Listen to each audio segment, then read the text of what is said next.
राष्ट्रीय घटनाओं की अर्धवार्षिकी। और इसमें पहला टॉपिक है 3 नए अपराध कानून संसद से पारित हुए हैं। संसद के शीतकालीन सत्र में भारतीय न्याय संहिता BNS विधेयक 2023, भारतीय नागरिक सुरक्षा संहिता विधेयक 2023 और भारतीय साक्ष्य BS विधेयक 2023 को भी मंजूरी प्रदान की गई है। इन तीनों विधेयकों को राज्यसभा से 21 दिसंबर को तथा लोकसभा से 20 दिसंबर 2023 को पास किया गया, जिसे 25 दिसंबर 2023 को राष्ट्रपति की मंजूरी के बाद लागू कर दिया गया। ये तीनों विधेयक भारतीय दंड संहिता IPC 1860, दंड प्रक्रिया संहिता CRPC 1898 और भारतीय साक्ष्य अधिनियम 1872 के स्थान पर लाए गए हैं। इन तीनों कानूनों के अस्तित्व में आने के बाद औपनिवेशिक काल के आपराधिक कानून में कई महत्वपूर्ण बदलाव हो गए हैं और अब आतंकवाद, लीचिंग और राष्ट्रीय सुरक्षा को खतरे में डालने वाले अपराधों के लिए कड़ी सजा का प्रावधान किया गया है। नए अपराध कानून में हुए प्रमुख बदलाव। पहला है गंभीर अपराध। नाबालिग से रेप के दोषी को उम्र कैद या फांसी होगी। नाबालिग से रेप के दोषी को उम्र कैद या फांसी होगी। पहले रेप की धारा 375, 376 थी, अब धारा 63 और 69 होगी। हत्या की धारा 302 थी, अब यह 101 होगी। गैंगरेप के दोषी को 20 साल तक की सज़ा या जिंदा रहने तक जेल की सज़ा होगी। मॉब लिंचिंग में फांसी की सज़ा होगी। मॉब लिंचिंग में फांसी की सज़ा होगी। एक्सीडेंट के मामले। वाहन से किसी के घायल होने पर ड्राइवर अगर पीड़ित को पुलिस स्टेशन या अस्पताल ले जाता है तो उसे कम सज़ा दी जाएगी। हिट एंड रन केस में 10 साल की सज़ा मिलेगी। स्नैचिंग के लिए कानून नहीं है, अब कानून बन गया है। स्नैचिंग के लिए कानून नहीं है, अब कानून बन गया है। सिर पर लाठी मारने वाले पर अभी सामान्य झगड़े की धारा लगती है, अब विक्टिम के ब्रेन डेड की स्थिति में दोषी को 10 साल की सज़ा मिलेगी। अगला टॉपिक है इसमें ट्रायल के मामले। किसी व्यक्ति को गिरफ्तार करने पर पुलिस को उसके परिवार को जानकारी देनी होगी। पहले यह जरूरी नहीं था। किसी भी केस में 90 दिन में क्या हुआ, इसकी जानकारी पुलिस विक्टिम को देगी। अगर आरोपी 90 दिन के भीतर कोर्ट के सामने पेश नहीं होता है तो उसकी गैर मौजूदगी में भी ट्रायल होगा। अगला है इसमें गंभीर मामलों में आधी सज़ा काटने के बाद रिहाई मिल सकती है। गंभीर मामलों में आधी सज़ा काटने के बाद रिहाई मिल सकती है। अगला पॉइंट है अब ट्रायल कोर्ट को फैसला अधिकतम 3 साल में देना होगा। मुकदमा समाप्त होने के बाद जज को 43 दिन में फैसला देना होगा। फैसले के 7 दिन के भीतर सज़ा सुनानी होगी। दया की याचिका दोषी ही दायर कर सकता है। अभी तक NGO या कोई संस्थान दया याचिका दाखिल करता था, अब दया याचिका केवल दोषी ही दायर करेगा। 3 बिलों में संशोधन के बाद 1860 में बने इंडियन पीनल कोड की जगह अब भारतीय न्याय संहिता 2023, 1898 में बने CRPC की जगह अब भारतीय नागरिक सुरक्षा संहिता 2023 और 1872 में बने इंडियन एविडेंस कोड की जगह अब भारतीय साक्ष्य संहिता 2023 हो गया है। ये पार्ट इम्पॉर्टेंट है, एक बार इसे फिर से देखते हैं।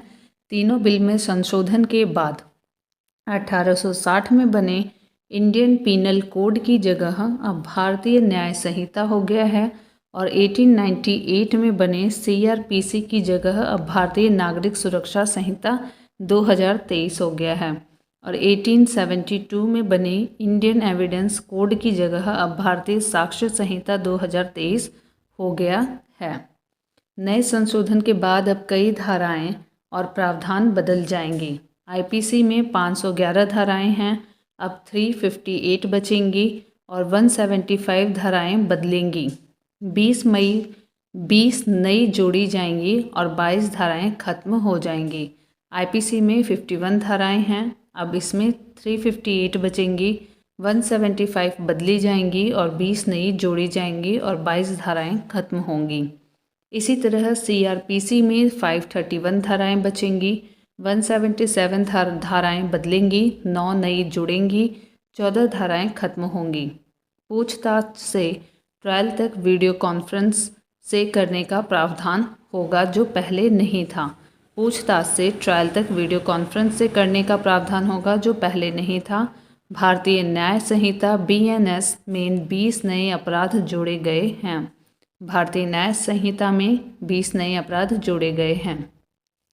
भारतीय साक्ष्य अधिनियम के अंतर्गत 170 धाराएं होंगी, 24 धाराएं बदलेंगी, 2 नई धाराएं जोड़ी गई हैं और 6 निरस्त की गई हैं। Organised crime, hit and run, mob lynching पर सजा का प्रावधान किया गया है। Organised crime, hit and run, mob lynching पर सजा का प्रावधान किया गया है। डॉक्यूमेंट में इलेक्ट्रॉनिक और डिजिटल रिकॉर्ड शामिल किए गए हैं। अब डॉक्यूमेंट में इलेक्ट्रॉनिक और डिजिटल रिकॉर्ड शामिल किए गए हैं। IPC में मौजूद 19 प्रावधानों को हटा दिया गया है।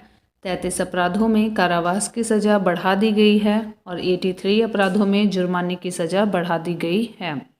6 अपराधों में सामुदायिक सेवा की सज़ा का प्रावधान किया गया है। 6 अपराधों में सामुदायिक सेवा की सज़ा का प्रावधान किया गया है।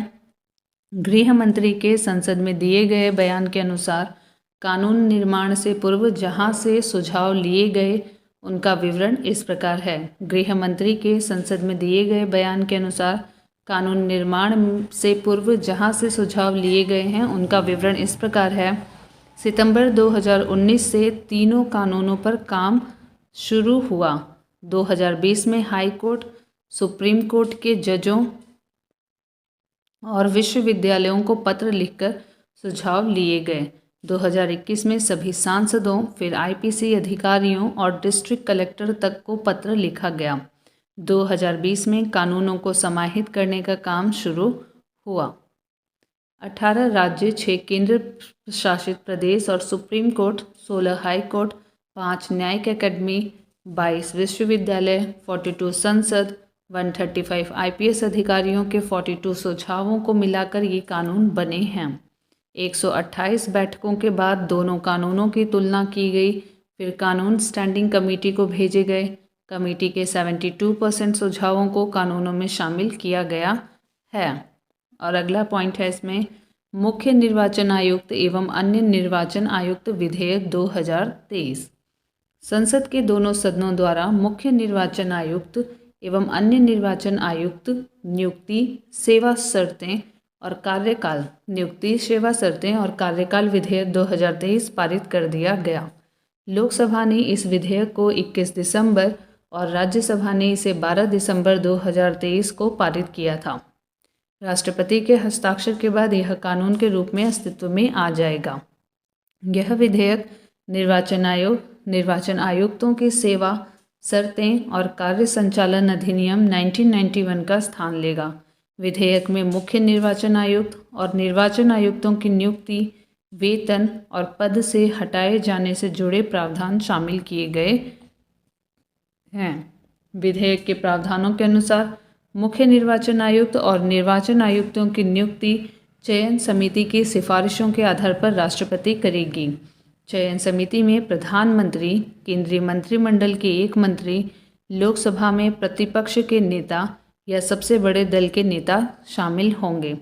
चयन समिति में प्रधानमंत्री, केंद्रीय मंत्रिमंडल के एक मंत्री, लोकसभा में प्रतिपक्ष के नेता या सबसे बड़े दल के नेता शामिल होंगे। पहले इस कमेटी की अध्यक्षता कैबिनेट सचिव के पास थी। यह विधेयक मुख्य निर्वाचन आयुक्त और निर्वाचन आयुक्तों की नियुक्ति के बारे में सर्वोच्च न्यायालय के निर्देश के अनुरूप लाया गया है। अगला पॉइंट है प्रेस और आवधिक पत्र पत्रिकाओं का पंजीकरण विधेयक 2023। संसद के दोनों सदनों द्वारा प्रेस एवं आवधिक पत्र पत्रिकाओं का पंजीकरण विधेयक 2023 पारित कर दिया गया। लोकसभा ने 21 दिसंबर 2023 को इसे मंजूरी दी तथा राज्यसभा ने इस विधेयक को 3 अगस्त 2023 को पारित कर दिया था। राष्ट्रपति के हस्ताक्षर के बाद यह कानून अस्तित्व में आ जाएगा। वह विधेयक प्रेस और पुस्तकों का पंजीकरण PRB अधिनियम 1867 का स्थान लेगा। यह विधेयक प्रेस और पुस्तकों का पंजीकरण PRB अधिनियम 1867 का स्थान लेगा।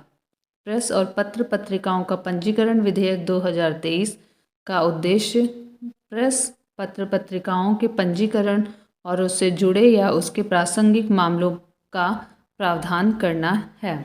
विधेयक में देश के समाचार पत्रों के महापंजीयक द्वारा पत्र पत्रिकाओं के टाइटल की जांच और पंजीकरण की ऑनलाइन प्रक्रिया को सरल बनाने के उपाय किए गए हैं। इसमें विदेशी पत्र पत्रिकाओं के संस्करणों के भारत में प्रकाशन के लिए केंद्र सरकार की पूर्व अनुमति का भी प्रावधान किया गया है। प्रकाशकों को अब जिला मजिस्ट्रेटों या स्थानीय अधिकारियों के पास संबंधित घोषणा को प्रस्तुत करने और इस तरह की घोषणाओं को प्रमाणित कराने की आवश्यकता नहीं होगी। अगला पॉइंट है इसमें केंद्रीय वस्तु एवं सेवा कर द्वितीय संशोधन विधेयक 2023। संसद के दोनों सदनों द्वारा केंद्रीय वस्तु एवं सेवा कर द्वितीय संशोधन विधेयक 2023 को मंजूरी प्रदान की गई। राज्यसभा में इसे 20 दिसंबर को तथा लोकसभा में इसे 19 दिसंबर को, राज्यसभा में 20 दिसंबर को और लोकसभा में 19 दिसंबर 2023 को इसे पारित किया गया। यह विधेयक केंद्रीय वस्तु एवं सेवा कर CGST विधेयक 2017 के प्रावधानों में संशोधन करता है। इसमें केंद्र सरकार को अपीलीय अधिकरण की स्थापना का अधिकार मिल जाएगा। केंद्र सरकार को अपीलीय अधिकरण की स्थापना का अधिकार मिल जाएगा। इसमें अपीलीय अधिकरण के अध्यक्ष की आयु की सीमा 67 से बढ़ाकर 70 वर्ष और सदस्यों की आयु सीमा 65 से बढ़ाकर 67 वर्ष किए जाने का प्रावधान है। विधेयक में न्यायाधिकरण के सदस्यों के लिए न्यूनतम आयु 50 वर्ष तक की गई है। न्यायिक सदस्यता के लिए अधिवक्ताओं का अनुभव कम से कम 10 वर्ष का होना अनिवार्य किया गया है। केंद्रीय वस्तु एवं सेवा कर विधेयक 2017 के 2 अनुच्छेदों को समाप्त करने के मद्रास उच्च न्यायालय के आदेश के बाद यह विधेयक लाया गया है। वर्ष 2019 में GST अपीलीय अधिकरण अधिसूचना किए गए थे। अधिकरण के सदस्यों की नियम और सेवा शर्तों के मानकीकरण का कार्य जारी है और इसी के अनुरूप यह विधेयक पेश किया गया है। सरकार ने 15 सितंबर 2023 को GST अपीलीय न्यायाधिकरण की 31 पीठों को अधिसूचित किया था। अगला पॉइंट ओमान के सुल्तान हैथम बिन तारिक की भारत यात्रा। ओमान के सुल्तान हैथम बिन तारिक की भारत यात्रा। ओमान के सुल्तान हैथम बिन तारिक एक उच्च स्तरीय प्रतिनिधिमंडल के साथ 16 दिसंबर से 18 दिसंबर 2023 तक भारत की यात्रा पर रहे। 16 दिसंबर को प्रधानमंत्री मोदी और ओमान के सुल्तान के बीच हैदराबाद हाउस में हुई बातचीत के बाद दोनों पक्षों में समुद्री क्षेत्र, कनेक्टिविटी, अंतरिक्ष, डिजिटल भुगतान, स्वास्थ्य, खाद्य सुरक्षा, ऊर्जा सुरक्षा, विशेष रूप से हरित ऊर्जा, पर्यटन सहित 10 अलग अलग क्षेत्रों में मिलकर काम करने पर सहमति बनी। इस अवसर पर पीएम मोदी ने कहा कि संयुक्त दृष्टिकोण दोनों देशों के बीच साझेदारी को एक नया और आधुनिक आधार प्रदान करेगा। बातचीत के दौरान दोनों देशों के बीच 4 MOU पर हस्ताक्षर किए गए जो इस प्रकार हैं। विदेश मंत्रालय के अनुसार भारतीय सांस्कृतिक संबंध परिषद ICCR और ओमान के डोफर विश्वविद्यालय ने भारतीय अध्ययन हिंदी भाषा के ICCR चेयर की स्थापना पर MOU पर हस्ताक्षर किए। साथ ही इलेक्ट्रॉनिक्स और सूचना प्रौद्योगिकी मंत्रालय, भारत सरकार और ओमान के परिवहन, संचार, सूचना प्रौद्योगिकी मंत्रालय ने सूचना व प्रौद्योगिकी के क्षेत्र में समझौते किए। इसके अलावा वित्तीय खुफिया इकाई और ओमान के राष्ट्रीय वित्तीय सूचना केंद्र के बीच मनी लॉन्ड्रिंग संबंधी अपराध और आतंकवाद के वित्त पोषण से संबंधित खुफिया जानकारी के आदान प्रदान में सहयोग पर MOU पर हस्ताक्षर किए गए। भारत और ओमान ने आधिकारिक कर्मचारियों के साथ आने वाले व्यक्तियों के लाभकारी रोजगार के संबंध में समझौता किया। व्यापार और वाणिज्यिक संबंधों के संदर्भ में दोनों देशों के बीच द्विपक्षीय व्यापार 2022-23 में करीब 12.5 अरब डॉलर था, जो पिछले कुछ वर्षों में दुगना हो गया है। अगला पॉइंट, इस अवसर पर भारत ओमान ने आर्थिक साझेदारी को और मजबूत करते हुए संयुक्त निवेश कोष की तीसरी किस्त की घोषणा की। यह दोनों देशों में कारोबार व पूंजी सहयोग में मील का पत्थर है। प्रधानमंत्री नरेंद्र मोदी और ओमान के सुल्तान हैथम बिन तारिक के बीच प्रतिनिधिमंडल स्तर की वार्ता में इस पर सहमति बनी। भारतीय अर्थव्यवस्था के तेजी से बढ़ते क्षेत्रों में निवेश के लिए बने संयुक्त कोष की तीसरी किस्त के रूप में 30 करोड़ डॉलर यानी करीब 2500 करोड़ रुपए जारी किए गए। इस कोष को भारतीय स्टेट बैंक व ओमान निवेश प्राधिकरण के बीच 50-50% के संयुक्त उद्यम से स्थापित किया गया है। पिछली दो किस्तें 10 करोड़ और 20 करोड़ डॉलर की थी। भारत ओमान के बीच यूपीआई के प्रयोग का विचार किया जा रहा है। विदेश सचिव विनय क्वात्रा ने कहा कि दोनों देशों में रुपये में कारोबार की भी संभावना है। अगला पॉइंट है, भारत की पहली 6 लेन स्टील स्लैग आधारित सड़क का निर्माण। NH6 को हजीरा पोर्ट से जोड़ने वाली भारत की पहली 6 लेन स्टील स्लैग आधारित सड़क का निर्माण किया गया है। स्टील उत्पादन के दौरान स्टील स्लैग ठोस अपशिष्ट के रूप में उत्पन्न होता है। प्रति टन स्टील उत्पादन पर लगभग 180 से 200 किलोग्राम स्टील स्लैग बनता है। इस्पात मंत्रालय ने सड़क निर्माण में स्टील स्लैग के उपयोग के लिए डिज़ाइन, दिशा निर्देशों और विशिष्टताओं के विकास पर एक अनुसंधान एवं विकास परियोजनाओं को वित्त पोषित किया है। इस अनुसंधान एवं विकास परियोजना के तहत राष्ट्रीय राजमार्ग 6 को हजीरा बंदरगाह से जोड़ने वाली भारत की 6 लेन वाली स्टील स्लैग आधारित सड़क का निर्माण मई 2022 में सूरत हजीरा में किया गया। इस योजना के अंतर्गत बिटुमिनस फुटपाथ की सभी परतों में प्राकृतिक घटक के विकल्प के रूप में प्रसंस्कृत स्टील स्लैग का उपयोग किया जाता है। स्टील स्लैग आधारित सड़कों के निर्माण के लिए मसौदा दिशा निर्देशित CSIR CRRI द्वारा तैयार किए गए हैं। देश के विभिन्न स्टील प्लांटों द्वारा लगभग 19 मिलियन टन स्टील स्लैग का वार्षिक उत्पादन होता है। अगला पॉइंट, देश के 5 राज्यों में विधानसभा चुनावों के बाद नई सरकारों का गठन। तो देश के 5 राज्य हैं जिनमें अभी रिसेंट में चुनाव हुए हैं, तो वो है राजस्थान, मध्य प्रदेश, छत्तीसगढ़, तेलंगाना, मिजोरम में 13 अक्टूबर से 30 नवंबर 2023 तक विभिन्न चरणों में हुए चुनावों के बाद परिणाम 3 दिसंबर को जारी किए गए। इस चुनाव में परिणामों में जहां कांग्रेस तेलंगाना में विधानसभा चुनाव जीतने में सफल रही, वहीं भाजपा राजस्थान, मध्य प्रदेश, छत्तीसगढ़ में पूर्ण बहुमत के साथ विजयी रही। कांग्रेस जो है वो तेलंगाना में सफल रही और भाजपा जो है राजस्थान, मध्य प्रदेश और छत्तीसगढ़ में पूर्ण बहुमत के साथ विजयी हुई। मिजोरम में आंदोलन से उपजी पार्टी JDPM को बहुमत मिला। मिजोरम में आंदोलन से उपजी पार्टी JDPM को बहुमत मिला। राजस्थान में बीजेपी ने पूर्ण बहुमत हासिल करते हुए कुल 199 सीटों में से 115 सीटों पर जीत हासिल की है। तो राजस्थान में कुल सीटें थी 199, जिसमें कि बीजेपी को 115 सीटों पर जीत हासिल हुई है और कांग्रेस को 69 सीटें और भारत आदिवासी पार्टी को 3 सीटों पर जीत मिली है। बहुजन समाज पार्टी ने राजस्थान में 2 सीटें जीती और एक सीट राष्ट्रीय लोक दल और राष्ट्रीय लोकतांत्रिक पार्टी ने जीती। शेष सीटें अन्य के खाते में गईं।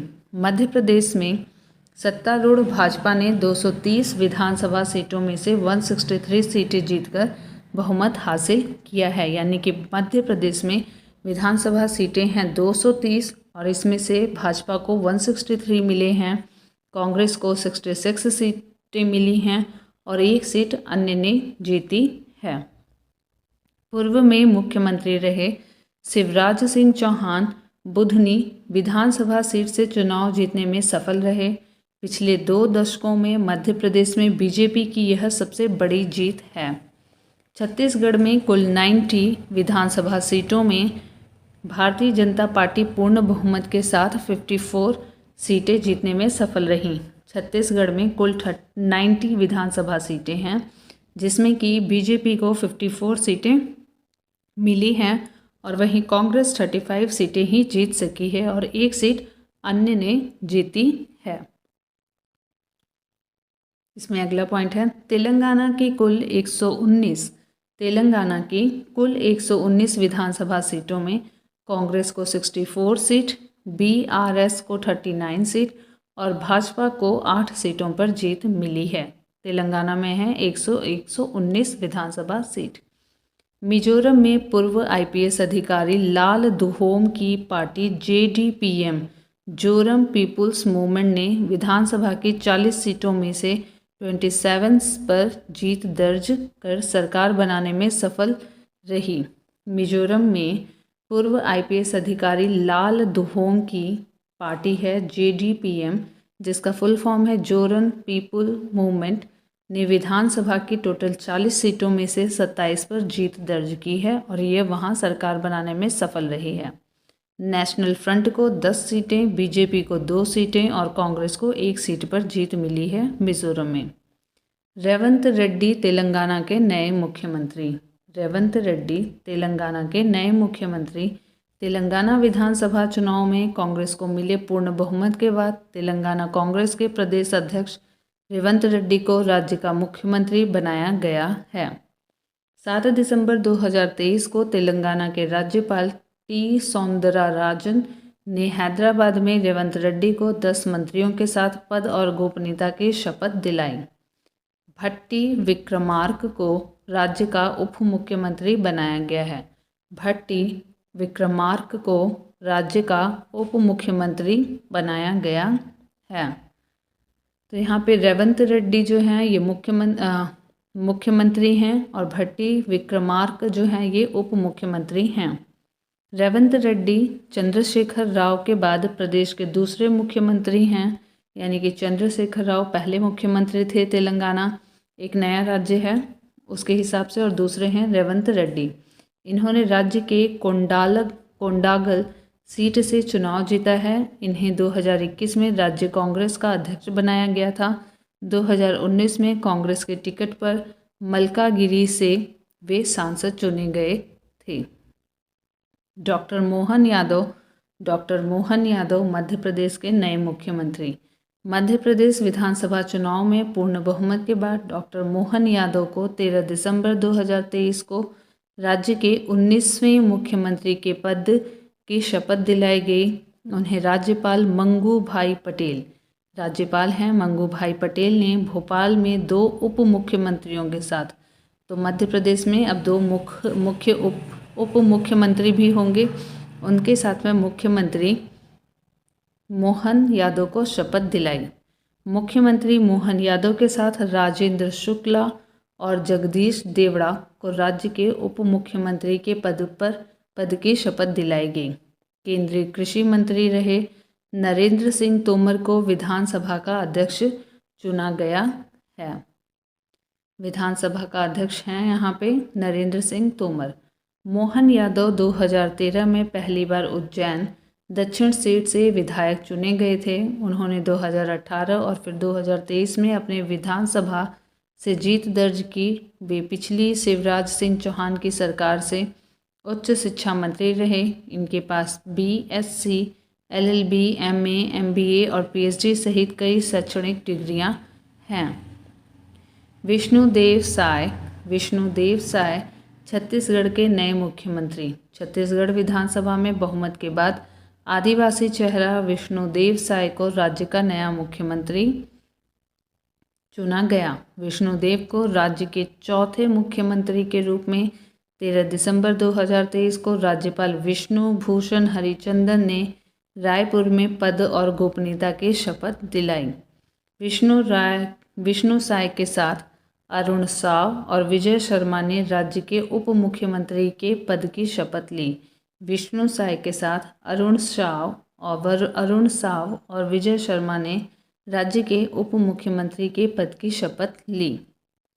राज्य के कुनकुरी विधानसभा से विधायक विष्णुदेव 4 बार सांसद रहे हैं, 1999 में, 2004, 2009, 2014 में, और तपकरा से 2 बार विधायक 1990 में और 1990 से 1998 तक केंद्रीय राज्य मंत्री और 2 बार 2006-2014 में प्रदेश अध्यक्ष के रूप में कार्य कर चुके हैं। इन्होंने पहला विधानसभा चुनाव 1990 में लड़ा था और 1999 में पहली बार लोकसभा के लिए चुने गए। मोदी सरकार के पहले कार्यकाल में उन्हें इस्पात और खनन मंत्रालय तथा रोजगार मंत्रालय का दायित्व सौंपा गया। प्रदेश के पूर्व मुख्यमंत्री रमन सिंह को छत्तीसगढ़ विधानसभा का अध्यक्ष चुना गया है। अगला पॉइंट है इसमें, भजन लाल शर्मा राजस्थान के नए मुख्यमंत्री। भजन लाल शर्मा राजस्थान के नए मुख्यमंत्री 15 दिसंबर 2023 को जयपुर में राजस्थान के राज्यपाल कलराज मिश्र ने भाजपा नेता भजन लाल शर्मा को राज्य के नए मुख्यमंत्री के पद और गोपनीयता की शपथ दिलाई। भजन लाल के साथ साथ दिया कुमार और प्रेमचंद्र बैरवा को राज्य का उप मुख्यमंत्री बनाया गया। दिया कुमार और प्रेमचंद्र, प्रेम से दिया जलाएं और भजन करें, तो ये राजस्थान के लोग हैं। भजन मुख्यमंत्री हैं और दिया और प्रेमचंद्र ये उप मुख्यमंत्री हैं। भजन लाल शर्मा पहली बार सांगनेर विधानसभा क्षेत्र में से इस बार विधायक चुने गए हैं। भरतपुर के रहने वाले भजन लाल विधायक बनने से पूर्व संगठन में महामंत्री के रूप में कार्य कर रहे थे। राज्य के 14वें मुख्यमंत्री के रूप में कार्यरत भजन लाल शर्मा पोस्ट ग्रेजुएट हैं और इन्होंने यह डिग्री राजनीतिक विज्ञान में प्राप्त की है। लाल दुहोमा मिजोरम के नए मुख्यमंत्री। ZPM ने 7 नवंबर को राज्य विधानसभा चुनाव में 40 में से 27 सीटों पर जीत दर्ज की है।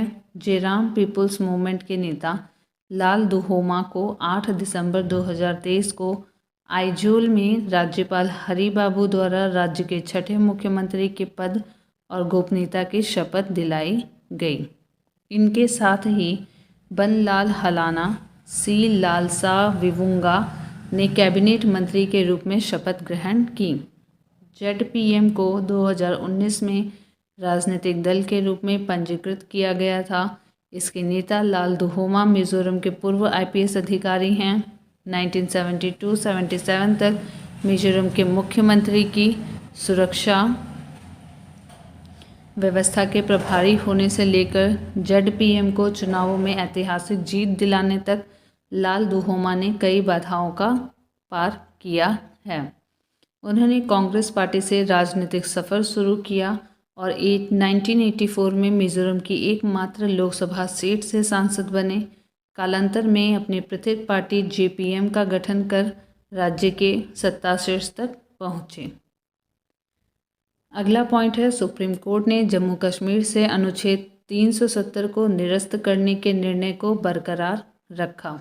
11 दिसंबर 2023 को सुप्रीम कोर्ट के ऐतिहासिक फैसले ने संविधान के अनुच्छेद 370 के तहत जम्मू और कश्मीर J&K की विशेष स्थिति को रद्द करने के केंद्र सरकार के 2019 के निर्णय को बरकरार रखा। भारत के मुख्य न्यायाधीश DY चंद्रचूड़ की अगुवाई वाली संविधान पीठ द्वारा दिए गए फैसले में प्रमुख संवैधानिक सवालों को संबोधित किया गया और महत्वपूर्ण निष्कर्षों की रूपरेखा तैयार की गई। सुप्रीम कोर्ट ने अनुच्छेद 370 के तहत जम्मू कश्मीर की विशेष स्थिति को रद्द करने के केंद्र सरकार के फैसले को स्वीकार किया और इस बात पर जोर दिया कि राज्य की कोई आंतरिक संप्रभुता नहीं थी। अदालत ने स्पष्ट किया कि राज्य सरकार की सहमति आवश्यक नहीं है और अनुच्छेद 370 को एक स्थायी प्रावधान माना गया है। अनुच्छेद 370 को एक अस्थायी प्रावधान माना गया है। न्यायालय ने संवैधानिक आदेश 272 के माध्यम से अनुच्छेद 367 के संशोधन को संबोधित करते हुए कहा कि किए गए परिवर्तन अनुच्छेद 370 के दायरे से बाहर थे। हालांकि इस निष्कर्ष ने समग्र निर्णय को प्रभावित नहीं किया, क्योंकि जम्मू कश्मीर संविधान सभा की सिफारिशों को राष्ट्रपति द्वारा घोषित करने के लिए अनावश्यक माना गया था।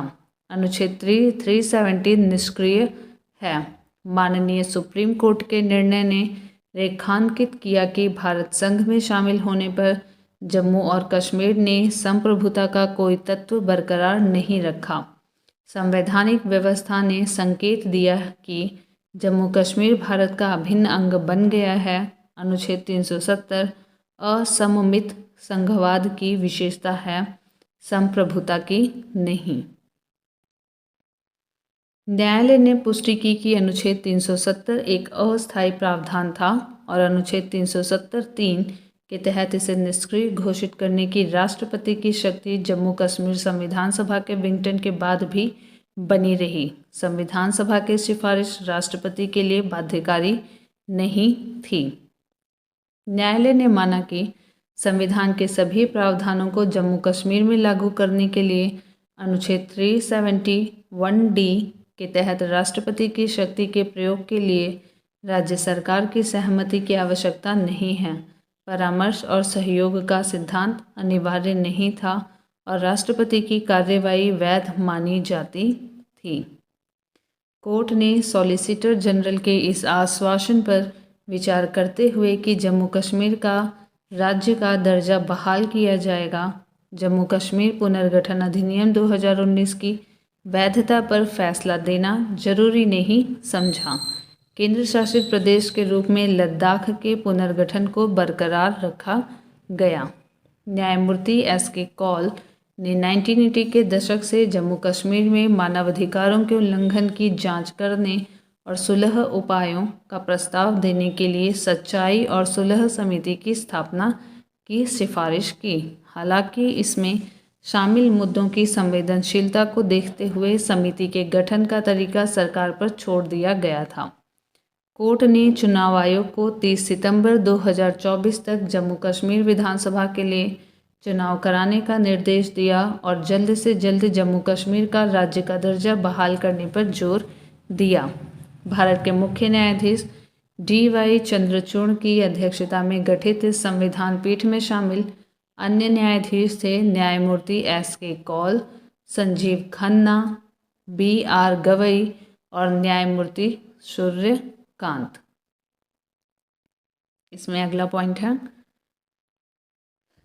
सूर्यकांत तक ही है। उसके बाद हुरन इंडिया टॉप 100 अंडर 30 सूची 2023। 13 दिसंबर 2023 को जारी हुरन इंडिया टॉप 100 अंडर 30 सूची में 30 वर्ष और उससे कम उम्र के 100 उद्यमों को स्थान दिया गया है, जिन्होंने अपने क्षेत्रों में उल्लेखनीय कौशल का प्रदर्शन किया है। क्विक कॉमर्स एप्लीकेशन जेप्टो के संस्थापक कैवल्य Vohra quick commerce application Zepto के संस्थापक हैं। कैवल्य वोहरा 21 साल के और आदित्य पालीचा 22 साल ने सूची में शीर्ष स्थान प्राप्त किया है। रैंकिंग में दूसरे स्थान पर 24 वर्षीय नीलकंठ भानुप्रकाश हैं, जिन्होंने भंजू की स्थापना की है, जो एक शोध पहल है जिससे समूचे भारत में 2 मिलियन से अधिक छात्र जुड़े हुए हैं। जेप्टो ने तेज व्यापार में महत्वपूर्ण स्थान बनाया है और कम समय में उत्पादों को विविधता प्रदान करने का उद्देश्य रखा है। जेप्टो ऐप उपभोक्ताओं की व्यापक आवश्यकताओं को पूरा करता है, जिसमें ऑनलाइन किराने का सामान और ताज़ा उपज से लेकर व्यक्तिगत देखभाल की वस्तुएं और इलेक्ट्रॉनिक्स शामिल हैं। इस साल जेप्टो को $200 मिलियन की फंडिंग मिली, जिससे इसका मूल्यांकन $1.4 बिलियन तक पहुंच गया है, जो इसे 2023 के पहले भारतीय यूनिकॉर्न के रूप में चिन्हित करता है। यह सम्मान उन युवा उद्यमियों कैवल्य वोहरा और आदित्य पलीचा जैसे ताकतवर प्रतिभाओं को साबित करता है, जो भारतीय स्टार्टअप इकोसिस्टम में महत्वपूर्ण योगदान दे रहे हैं। सूची में चौथे और 5वें स्थान पर अंतरिक्ष प्रौद्योगिकी दिंग तारा के राहुल रावत 24 साल के और कंटेंट मार्केटिंग पेपर के अनिरुद्ध सिंघला 24 साल के हैं। स्किल मैट्रिक्स की 27 वर्षीय देवांशी केजरीवाल 30 वर्ष से कम उम्र की हुरन इंडिया टॉप 100 में सबसे कम उम्र की महिला हैं। इस सूची में अंडर 30 में 5 महिलाएं शामिल हैं। देवांशी स्किल मैट्रिक्स नामक एडटेक स्टार्टअप की सह संस्थापक हैं। तो यहाँ पे हुरन इंडिया टॉप 100 अंडर 30 सूची 2023 में शीर्ष 10 उद्यमी दिए गए हैं। तो यहाँ पे रैंक है, नाम है, आयु है, कंपनी है और निवास दिया हुआ है। तो पहली रैंक पे हैं कैवल्य वोहरा, 21 साल के हैं, कंपनी है जेप्टो और ये मुंबई के निवासी हैं। आदित्य पलीचा, ये 22 साल के हैं, जेप्टो कंपनी है और मुंबई के निवासी हैं। तीसरे नंबर पे हैं नीलकंठ भानु प्रकाश, जो कि 24 साल के हैं, भंजू एडटेक कंपनी है इनकी और अमीरपेट में हैं ये। चौथे नंबर पे हैं राहुल रावत, 24 साल के हैं, दिंग तारा इनकी कंपनी है और फगवाड़ा के निवासी हैं। अनिरुद्ध सिंगला, जो कि 24 साल के हैं, कंटेंट मार्केटिंग नई दिल्ली से। जयेश गाडेवार, 24 साल के, सासक्रोट ठाणे मुंबई में।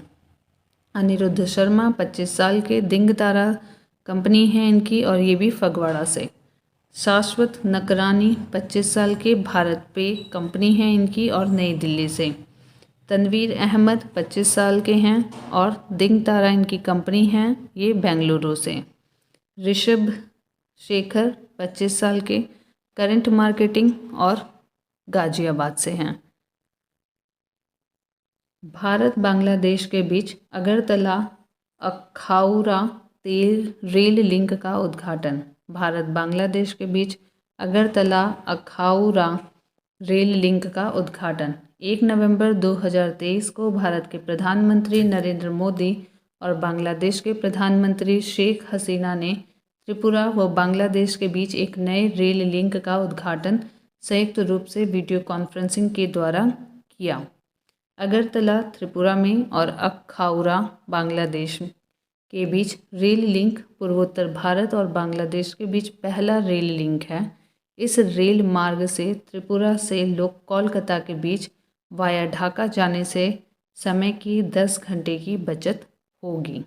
भारत सरकार की आर्थिक सहायता से शुरू किए गए 12.24 किलोमीटर इस डबल गेज रेल लिंक में 6.78 किलोमीटर लंबा रेल लिंक बांग्लादेश में है और 5.46 किलोमीटर लंबी रेल लाइन त्रिपुरा में है। पश्चिमी त्रिपुरा में निश्चितपुर इस मार्ग पर इंटरनेशनल इमिग्रेशन सेंटर के रूप में कार्य करेगा।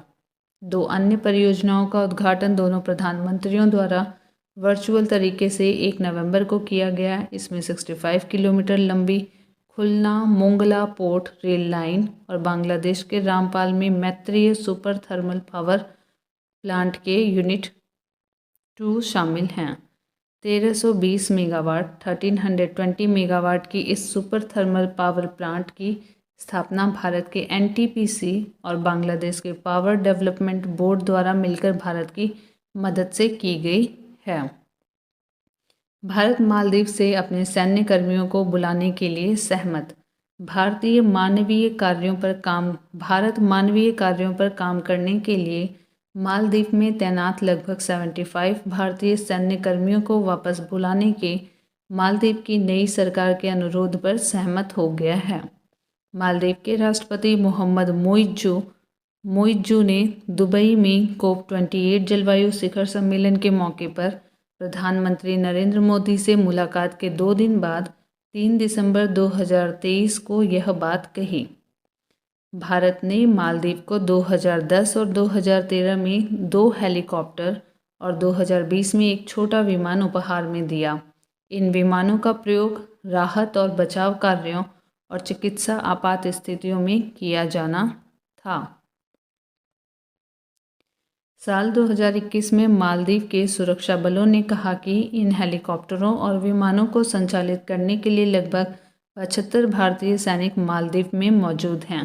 भारतीय सैनिक 2023 से मालदीव के लामू और अद्दू द्वीपों पर तैनात हैं। भारतीय सैनिक 2013 से मालदीव के लामू और अद्दू द्वीपों पर तैनात हैं।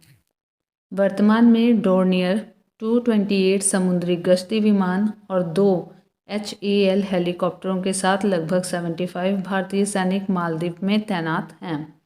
मालदीव के राष्ट्रपति मोहम्मद मुइज़्ज़ू, जो 30 सितंबर 2023 को संपन्न चुनाव में इब्राहिम मोहम्मद सोलिह के स्थान पर नए राष्ट्रपति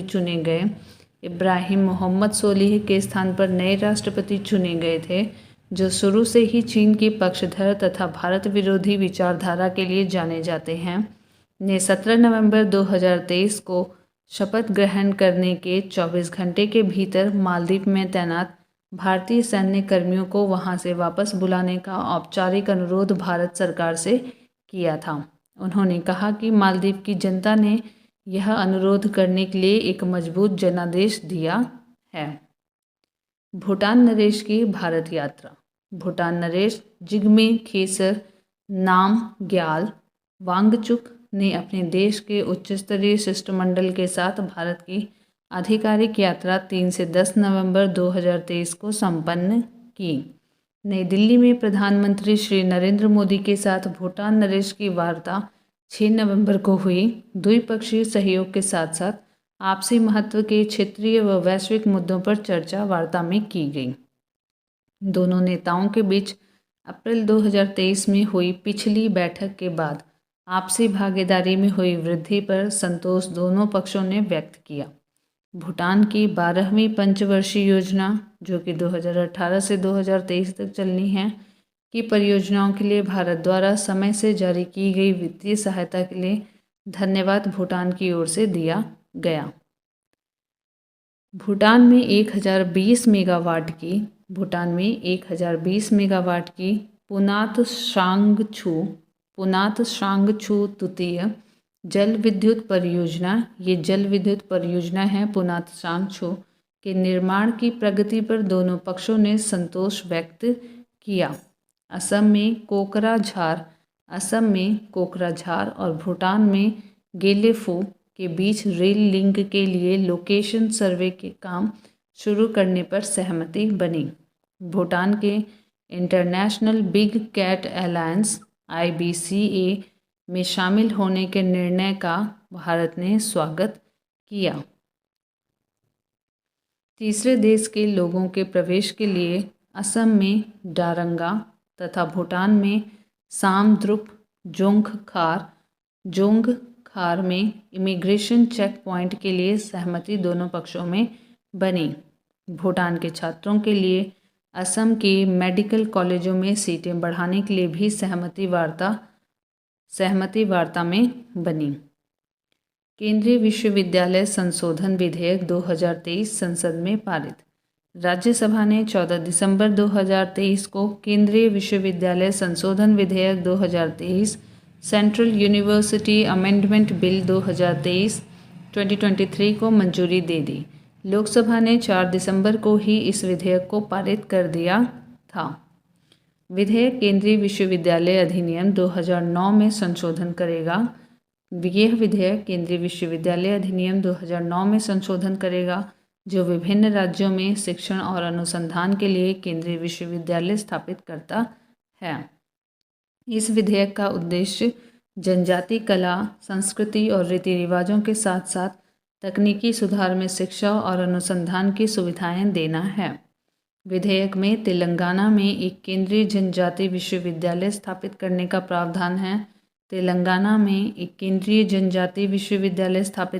प्रावधान है। इसका नाम समक्का सरक्का सेंट्रल ट्राइबल यूनिवर्सिटी रखा जाएगा। यह मुख्य रूप से भारत की जनजातीय आबादी के लिए उच्च शिक्षा और अनुसंधान सुविधाओं को अवसर प्रदान करेगा। शिक्षा मंत्री धर्मेंद्र प्रधान के अनुसार विश्वविद्यालय भारत की जनजातीय समुदायों से संबंधित मामलों पर शोध का केंद्र होगा। मंत्री धर्मेंद्र प्रधान ने उच्च शिक्षा संस्थानों में ड्रॉप आउट पर भी बात की। उन्होंने कहा कि सरकार ने पिछले 5 वर्षों में ड्रॉप आउट करने वालों का विश्लेषण किया है विश्लेषण के अनुसार सामान्य वर्ग में 1.53%, ओबीसी वर्ग में 1.51 और एससी में 1.47 और 1.29 अनुसूचित जनजाति के छात्रों के स्कूल छोड़ने की दर पिछले 5 वर्षों में रही है। नीति आयोग की पहली डेल्टा रैंकिंग 2023 जारी। नीति आयोग द्वारा देश में सबसे अच्छा प्रदर्शन करने वाले आकांक्षी ब्लॉकों और जिलों की उपलब्धियों पर आधारित पहली डेल्टा रैंकिंग 7 दिसंबर 2023 को जारी की। एस्पिरेशनल ब्लॉक प्रोग्राम ABP के लिए एक महत्वपूर्ण मील के पत्थर के रूप में तेलंगाना के आसिफाबाद जिले के तिरयानी कुमरम भीम ब्लॉक ने नीति आयोग द्वारा घोषित पहली डेल्टा रैंकिंग में शीर्ष स्थान प्राप्त किया है। तेलंगाना के आसिफाबाद जिले के तिरयानी कुमरम भीम ब्लॉक ने शीर्ष स्थान प्राप्त किया है। नीति आयोग द्वारा जारी रैंकिंग में जून 2023 के महीने में देश भर के ब्लॉकों द्वारा प्राप्त किए गए उत्कृष्ट प्रदर्शन और प्रगति को दर्शाया गया। इस रैंकिंग में दूसरा स्थान उत्तर प्रदेश के कौशाम्बी जिले के कौशाम्बी ब्लॉक को मिला है। नीति आयोग की इस डेल्टा रैंकिंग में देश भर के 329 से अधिक आकांक्षी जिलों और 500 आकांक्षी ब्लॉकों को शामिल किया गया है। ABP के अलावा आयोग ने अक्टूबर 2023 के लिए achievers of development programme ADP ranking की भी घोषणा की है। इस पहल में उड़ीसा के रायगढ़ जिला और बिहार के जमुई जिले ने क्रमशः पहला और दूसरा स्थान प्राप्त किया है। Achievers of development programme ranking में उड़ीसा का रायगढ़ जिला और बिहार का जमुई दूसरे स्थान पर है। उड़ीसा का रायगढ़ पहले स्थान पर है। विषयगत और समग्र श्रेणियों में शीर्ष प्रदर्शन करने वाले ब्लॉक और जिलों को वर्चुअल कार्यक्रम में सम्मानित किया गया। कार्यक्रम के दौरान एक अनोखी पहल का अनावरण किया गया, जहां ABP और ADP के शीर्ष रैंकर्स को नीति आयोग में वॉल ऑफ फेम पर प्रदर्शित किया जाएगा। वॉल ऑफ फेम आकांक्षी ब्लॉकों और जिलों द्वारा अपने संकेतकों में सुधार करने और उल्लेखनीय प्रगति हासिल करने के लिए किए गए प्रयासों और परियोजनाओं के लिए एक प्रमाण पत्र के रूप में कार्य करेगा। भौगोलिक दृष्टि से ब्लॉकों को 6 क्षेत्रों यानी कि जोनों में विभाजित करते हुए प्रत्येक जोन या क्षेत्र से 2 ब्लॉकों को रैंकिंग दी गई है। जोन 1 में पहाड़ी और पूर्वोत्तर राज्यों के साथ साथ द्वीप भी शामिल हैं। जोन 2 में उत्तर भारत के राज्य, जोन 3 में दक्षिण भारत, जोन 4 में पश्चिम भारत, जोन 5 में मध्य और जोन 6 में पूर्वी भारत शामिल हैं।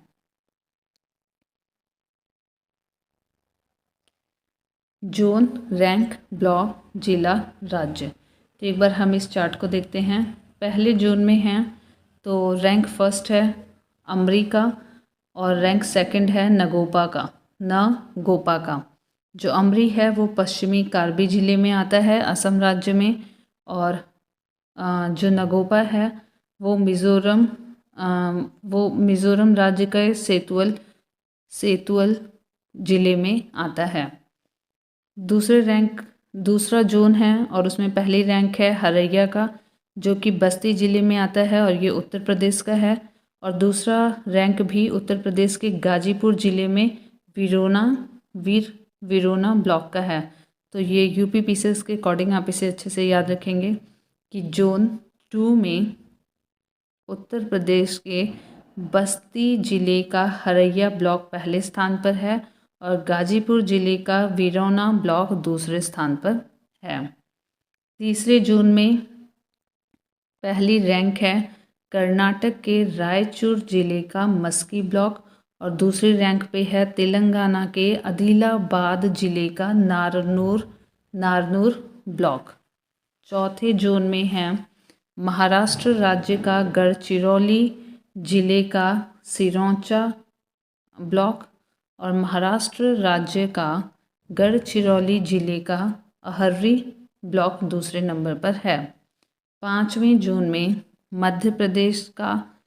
मध्य प्रदेश राज्य के धार जिले का तिरला ब्लॉक और अगेन मध्य प्रदेश के बढ़वानी जिले का पाट ब्लॉक दूसरे नंबर पर है। 6वें जून में है बिहार का सिवान जिले का आंध्र ब्लॉक पहले नंबर पे, फिर दूसरे नंबर पे झारखंड के दुमका जिले का रामगढ़ ब्लॉक दूसरे नंबर पे है। सभी श्रेणियों में विजेताओं को शीर्ष रैंक के लिए 1.5 करोड़ रुपए और दूसरी रैंक के लिए 1 करोड़ रुपए के पुरस्कार राशि प्रदान की जाती है। यह कार्यक्रम जनवरी 2023 को लॉन्च किया गया था। एबीपी भारत के सबसे चुनौतीपूर्ण और अविकसित ब्लॉकों में जीवन की गुणवत्ता बढ़ाने के लिए शासन में सुधार पर केंद्रित है। 29वां कोलकाता अंतर्राष्ट्रीय फिल्म महोत्सव। 29वें कोलकाता अंतर्राष्ट्रीय फिल्म महोत्सव का आयोजन पश्चिम बंगाल सरकार के सूचना और सांस्कृतिक मामलों के विभाग द्वारा किया गया था। यह 5 से 12 दिसंबर 2023 तक कोलकाता में आयोजित किया गया था। यह international federation of film producers association या FIAPF द्वारा मान्यता प्राप्त है। Israel film children of nobody ने इनोवेशन मूवी इमेजेस में अंतर्राष्ट्रीय प्रतियोगिता के तहत सर्वश्रेष्ठ फिल्म का पुरस्कार जीता। इसका निर्देशन इरेज टैडमोर ने किया है। कार्ले डैनियल मालवे ने सर्वश्रेष्ठ निर्देशक का पुरस्कार जीता है। कार्ले डैनियल मालवे ने सर्वश्रेष्ठ निर्देशक का पुरस्कार जीता है। 39 देशों की 219 फिल्में कोलकाता के विभिन्न स्थानों पर प्रदर्शित की गई। अंजन दत्ता की चलचित्रों एखोन अंजन दत्ता की फिल्म ने समारोह में स्पेशल जूरी का पुरस्कार जीता है। निर्देशक जोड़ी शमिष्ठा मैती और राजदीप पॉल की मोन पोटोंगो ने बंगाली पैनोरमा श्रेणी के तहत सर्वश्रेष्ठ फिल्म का पुरस्कार जीता। इनके अलावा हीरा लाल मेमोरियल ट्रॉफी और नेट पैक अवार्ड भी दिए गए। कोलकाता अंतर्राष्ट्रीय फिल्म महोत्सव की शुरुआत वर्ष 1995 में हुई थी। भारत का 54वां अंतर्राष्ट्रीय फिल्म महोत्सव, इसका आयोजन स्थल है पणजी, गोवा। आयोजन तिथि है 20 से 28 नवंबर 2023। महोत्सव की उद्घाटन फिल्म थी कैचिंग डस्ट। निर्देशक थे इसके स्टुअर्ट गेट। कैचिंग डस्ट और निर्देशक हैं स्टुअर्ट गेट। महोत्सव की समापन फिल्म थी द फेदरवेट और निर्देशक हैं इसके रॉबर्ट कोलोडनी। अंतर्राष्ट्रीय ज्यूरी के अध्यक्ष थे भारतीय फिल्म निर्माता निर्देशक शेखर कपूर। फिल्म पुरस्कार के साथ दी जाने वाली ट्रॉफी स्वर्ण/रजत मयूर। फिल्म महोत्सव के पुरस्कार हैं सर्वश्रेष्ठ फिल्म यानी कि स्वर्ण मयूर ईरानी निर्माता निर्देशक अब्बास अमीनी की film endless borders Abbas Amini की फिल्म थी, ये ईरानी निर्माता हैं। और सर्वश्रेष्ठ निर्देशक रजत मयूर बुल्गारिया के निर्देशक स्टीफन कोमांडरेव। इनकी फिल्म थी ब्लागाज लेंसेज के लिए। सर्वश्रेष्ठ अभिनेता रजत मयूर ईरानी अभिनेता हैं पुरिया रहीमी सैम एंडलेस बॉर्डर्स में भूमिका के लिए। सर्वश्रेष्ठ अभिनेत्री हैं रजत मयूर, पुरस्कार मिला है इन्हें फ्रांसीसी अभिनेत्री मैलेनी थिएरी। फिल्म थी पार्टी ऑफ फूल्स में इनकी भूमिका के लिए। ज्यूरी का विशेष पुरस्कार भारतीय निर्माता निर्देशक ऋषभ शेट्टी कन्नड़ फिल्म कंतारा के लिए ऋषभ शेट्टी को मिला है ज्यूरी का विशेष पुरस्कार। किसी निर्देशक की पहली ही सर्वश्रेष्ठ फिल्म का पुरस्कार best debut film of director, सीरियाई निर्देशक रेगर आज़ाद काया, सीरियाई निर्देशक रेगर आज़ाद काया, व्हेन द सीडलिंग्स ग्रो के लिए, व्हेन द सीडलिंग्स ग्रो के लिए। ICFT यूनेस्को गांधी पदक एंथनी चेन, फिल्म ड्रिफ्ट के लिए। ICFT यूनेस्को गांधी पदक एंथनी चेन को फिल्म ड्रिफ्ट के लिए। सर्वश्रेष्ठ web series OTT Deepak Kumar Mishra की पंचायत सीजन 2 के लिए।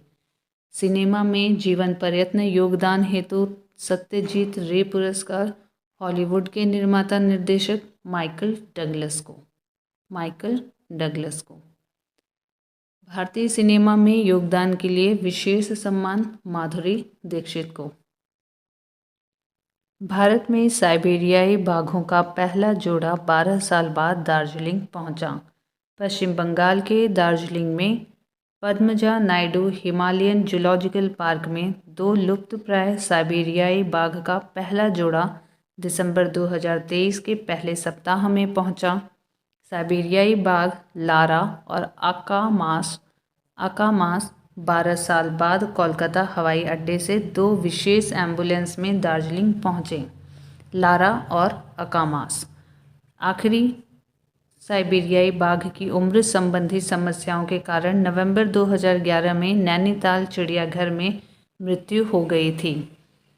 Padmaja Naidu Himalayan zoological park Bharat में सबसे अधिक ऊंचाई पर स्थित पार्क है। 2007 तक इसने साइबेरियाई बाघ की मेजबानी की। ये बाघ पशु विनिमय कार्यक्रम के एक हिस्से के रूप में साइप्रस से दार्जिलिंग पहुंचे थे। ये बाघ पशु विनिमय कार्यक्रम के एक हिस्से के रूप में साइप्रस से दार्जिलिंग पहुंचे हैं। भारत ने पशु विनिमय कार्यक्रम के हिस्से के रूप में लाल पांडा को साइप्रस के पाफोस चिड़ियाघर में भेजा है। लाल पांडा को साइप्रस के पाफोस चिड़ियाघर में भेजा है। पूर्वी भारत में पहला हिम तेंदुआ संरक्षण प्रजनन कार्यक्रम 1986 में Padmaja Naidu Himalayan zoological park में शुरू किया गया था। भूटान ने असम सीमा पर अंतर्राष्ट्रीय शहर बनाने की घोषणा की। दिसंबर 2023 में भूटान के राजा जिग्मे खेसर नामग्याल वांगचुक ने असम सीमा पर अंतर्राष्ट्रीय शहर बनाने की घोषणा की। यह अंतर्राष्ट्रीय शहर 1000 वर्ग किलोमीटर से अधिक के क्षेत्र में विस्तृत होगा। इसे भारत के उत्तर पूर्वी राज्यों के माध्यम से दक्षिण एशिया को दक्षिण पूर्व एशिया से जोड़ने वाले आर्थिक गलियारे के रूप में स्थापित किया जाएगा। भारतीय राज्य असम की सीमा को साझा करने वाले इस प्रोजेक्ट का नाम गोगेफू स्मार्ट सिटी परियोजना होगा। भारत का सबसे बड़ा सर्कुलर रेलवे बेंगलुरु में 27 नवंबर 2023 को रेल मंत्री अश्विनी वैष्णव ने कहा कि बेंगलुरु को शीघ्र ही 287 किलोमीटर लंबी सर्कुलर रेलवे मिलेगी, जो इसके आसपास के सभी महत्वपूर्ण शहरों को जोड़ेगी। यह भारत में अपनी तरह का सबसे बड़ा नेटवर्क होगा।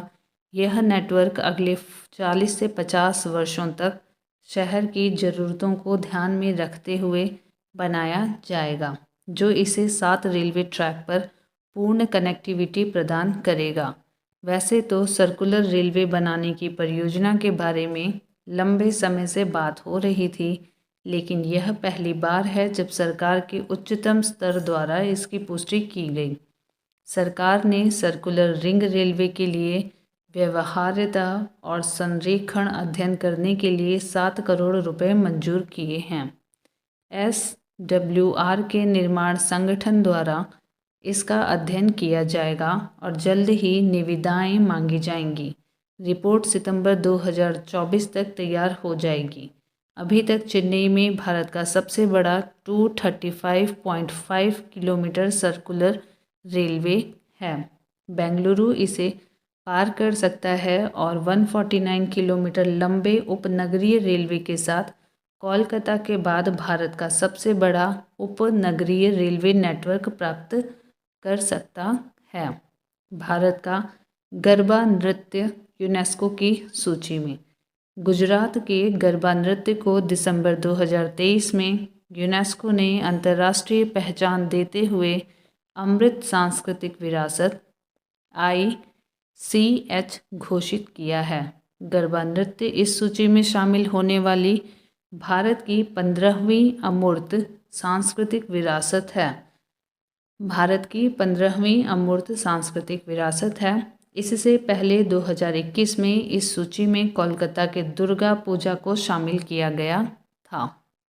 गरबा नृत्य सामाजिक और लैंगिक समावेशिता को बढ़ावा देने वाली महत्वपूर्ण भूमिका को रेखांकित करता है। गरबा गुजराती लोक नृत्य का एक रूप है जो 9 दिवसीय हिंदू त्यौहार नवरात्रि के दौरान किया जाता है, जो बुराई पर अच्छाई का जश्न है। यूनेस्को के अमूर्त सांस्कृतिक विरासत की सुरक्षा के लिए अंतर सरकारी समिति की 18वीं बैठक 5 से 9 दिसंबर 2023 के बीच बोत्सवाना के कसाने शहर में आयोजित की गई। बोत्सवाना के कसाने शहर में आयोजित की गई। इसी दौरान गुजरात के गरबा को अमूर्त सांस्कृतिक विरासत सूची में शामिल किया गया। केन्या के राष्ट्रपति की भारत यात्रा। केन्या के राष्ट्रपति विलियम सामोई रूटो केन्या के राष्ट्रपति हैं विलियम सामोई रूटो ने एक उच्च स्तरीय प्रतिनिधि मंडल के साथ 4 से 6 दिसंबर 2023 तक भारत की राजकीय यात्रा की। 5 दिसंबर को राष्ट्रपति भवन में उनके औपचारिक स्वागत के बाद प्रधानमंत्री मोदी और केन्या के राष्ट्रपति रूटो के बीच द्विपक्षीय संबंधों पर बातचीत हुई। दिल्ली स्थित हैदराबाद हाउस में बातचीत के बाद प्रधानमंत्री मोदी ने कहा, केन्या को उसके कृषि क्षेत्र के आधुनिकीकरण के लिए भारत 25 करोड़ अमेरिकी डॉलर 2084 करोड़ से ज़्यादा रुपए की ऋण सहायता प्रदान करेगा। भारत ने अपनी विदेश नीति में हमेशा अफ्रीकी देशों को उच्च प्राथमिकता दी है और पिछले लगभग 1 दशक में मिशन मोड पर महाद्वीप के साथ अपने समग्र संबंधों का विस्तार किया है। दोनों देश 2023 में राजनयिक संबंधों की 60वीं वर्षगांठ मना रहे हैं, लेकिन हमारे संबंधों का इतिहास हजारों वर्ष पुराना है। मुंबई और मोम्बासा को आपस में जोड़ता हुआ विशाल हिंद महासागर हमारे प्राचीन संबंधों का साक्षी रहा है। केन्या के राष्ट्रपति रूटो ने आतंकवाद को भारत और केन्या के लिए बड़ा मुद्दा बताते हुए कहा है कि भारत और केन्या के रक्षा बल आतंकवाद की चुनौती से निपटने के लिए अनुभव, ज्ञान और खुफिया जानकारी साझा करते हुए साथ काम करेंगे। उन्होंने कहा, मैं पुष्टि करता हूं कि भारत केन्या के लिए बेहद उपयोगी रहा है, खासकर समुद्री क्षेत्र में। मैं हिंद महासागर में केन्या से संबंधित और प्रासंगिक संसाधनों के अनुसंधान और दस्तावेजीकरण में भारत के समर्थन के लिए प्रधानमंत्री मोदी को धन्यवाद देता हूं। बातचीत के दौरान भारत और केन्या ने आपसी व्यापार को डॉलर की जगह रुपए में करने पर सहमति व्यक्त की है। साथ ही केन्या UPI के प्रोग्राम के लिए भी तैयार है। RBI ने जिन 22 देशों में स्पेशल रुपए वोस्त्रो खाते खोलने की मंजूरी दी है, उनमें केन्या भी शामिल है। वोस्त्रो खाता ऐसा खाता है जिसे घरेलू बैंक किसी दूसरे देश में विदेशी बैंकों के रूप में रखते हैं, लेकिन इसमें घरेलू बैंक की मुद्रा या करेंसी होती है। घरेलू बैंक इसका उपयोग अपने उन ग्राहकों को इंटरनेशनल बैंकिंग सर्विस देने के लिए करते हैं। बातचीत के दौरान भारत और केन्या के बीच विभिन्न क्षेत्रों से जुड़े 5 समझौतों पर हस्ताक्षर किए गए। इनमें खेल, सूचना प्रौद्योगिकी और शिक्षा प्रमुख हैं। अफ्रीकी संघ की G20 में शामिल होने के बाद केन्याई राष्ट्रपति के भारत दौरे पर PM मोदी ने खुशी जताते हुए कहा कि रूटो की यात्रा से केन्या और अफ्रीकी संघ के साथ भारत के संबंधों को नई मजबूती मिलेगी। इस अवसर पर कीनिया के राष्ट्रपति ने global biofuel alliance, international solar alliance और इंटरनेशनल बिग कैट अलायंस से जुड़ने की इच्छा व्यक्त की। समझौते के महत्वपूर्ण बिंदु, खेलों में दोनों देशों के बीच सहयोग, डिजिटल परिवर्तन के लिए जनसंख्या स्तर पर कार्यान्वित सफल डिजिटल समाधानों को सहन करने के क्षेत्र में सहयोग, 2023-27 के दौरान दोनों देशों के बीच सांस्कृतिक विनियमन कार्यक्रम, भारतीय मानक ब्यूरो BIS और केन्याई मानक ब्यूरो KEBS के बीच समझौता, इंदिरा गांधी राष्ट्रीय मुक्त विश्वविद्यालय और केन्या मुक्त विश्वविद्यालय के बीच समझौता ज्ञापन, गुजरात सरकार ने घोल मछली को राज्य मछली घोषित किया। गुजरात सरकार ने घोल मछली को राज्य मछली घोषित किया है। अहमदाबाद में 2 दिवसीय वैश्विक मत्स्य पालन सम्मेलन 2023 के दौरान गुजरात के मुख्यमंत्री भूपेंद्र पटेल ने 21 नवंबर 2023 को विश्व मत्स्य दिवस के अवसर पर घोल मछली को गुजरात की राज्य मछली घोषित किया। घोल मछली भारत में पाई जाने वाली सबसे बड़ी मछली में से एक है। सुनहरे भूरे रंग वाली इस मछली का वैज्ञानिक नाम प्रोटोनोबिया डायकैंथस है। इसे सोने के दिल वाली मछली भी कहा जाता है। यह मछली गुजरात और महाराष्ट्र के समुद्री इलाकों में पाई जाती है, जो अपने मांस और एयर ब्लैडर के लिए मूल्यवान और लोकप्रिय है। घोल मछली का उपयोग बियर और वाइन बनाने के लिए भी किया जाता है। इसके एयर ब्लैडर का उपयोग फार्मास्यूटिकल में भी किया जाता है। घोल मछली का मांस और एयर ब्लैडर अलग अलग बेचे जाते हैं। एयर ब्लैडर मुंबई से निर्यात किया जाता है। इसकी लंबाई लगभग 1.5 मीटर होती है। घोल मछली जितनी लंबी होगी उसकी कीमत उतनी ही अधिक होगी। प्रति यूनिट लंबाई वाली घोल मछली की कीमत 5 लाख रुपए तक हो सकती है। भारत की सबसे तेज सौर इलेक्ट्रिक नाव बाराकोडा लॉन्च। पर्यावरण अनुकूल समुद्री परिवहन के उद्देश्य को आगे बढ़ाते हुए भारत की सबसे तेज सोलर इलेक्ट्रिक बोट बाराकोडा को 13 दिसंबर 2023 को केरल के अल्लापुझा में अरूर के पास स्थित नेवोल्ट सोलर और इलेक्ट्रिक नावों के यार्ड में लॉन्च किया गया। इसका नाम तेज लंबी मछली बाराकोडा के नाम पर रखा गया है। इसे नेवोल्ट द्वारा डिज़ाइन किया गया है, जो 12 यात्रियों और कार्गो को ले जा सकता है। इसे बर्क बोट के रूप में अस्थिर समुद्र में भी तैनात किया जा सकता है। 14 मीटर लंबा, 4.4 मीटर चौड़ा जहाज 12.5 समुद्री मील 23 किलोमीटर पर घंटे की तेज गति प्राप्त कर सकता है और एक बार चार्ज होने पर इसकी काम करने की अवधि 7 घंटे है।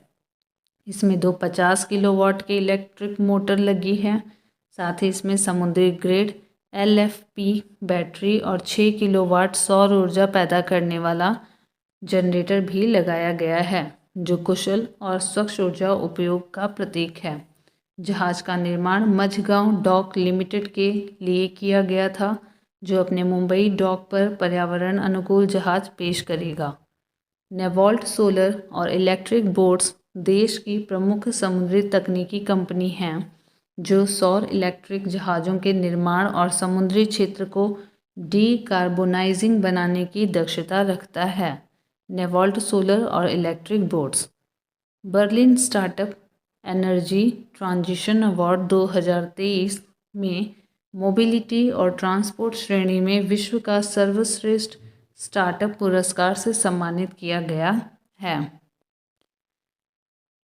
उत्तराखंड देश का पहला राज्य जिसे एक दिन में सर्वाधिक 18 GI टैग मिले हैं। उत्तराखंड देश का पहला राज्य जिसे एक दिन में सर्वाधिक 18 GI टैग मिले।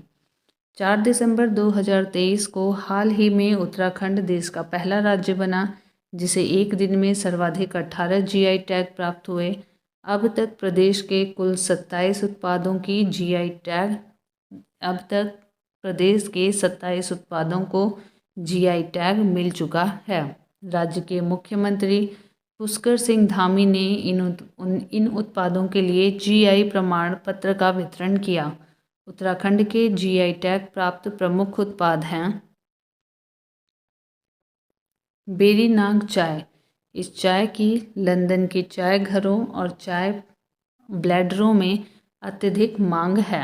इस चाय को हिमालय में जंगली रूप से उगने वाले एक पौधे की पत्तियों से बनाया जाता है, जिसे बाद में एक ठोस द्रव्यमान में संपिंडित किया जाता है। ये है बेरी नाग चाय।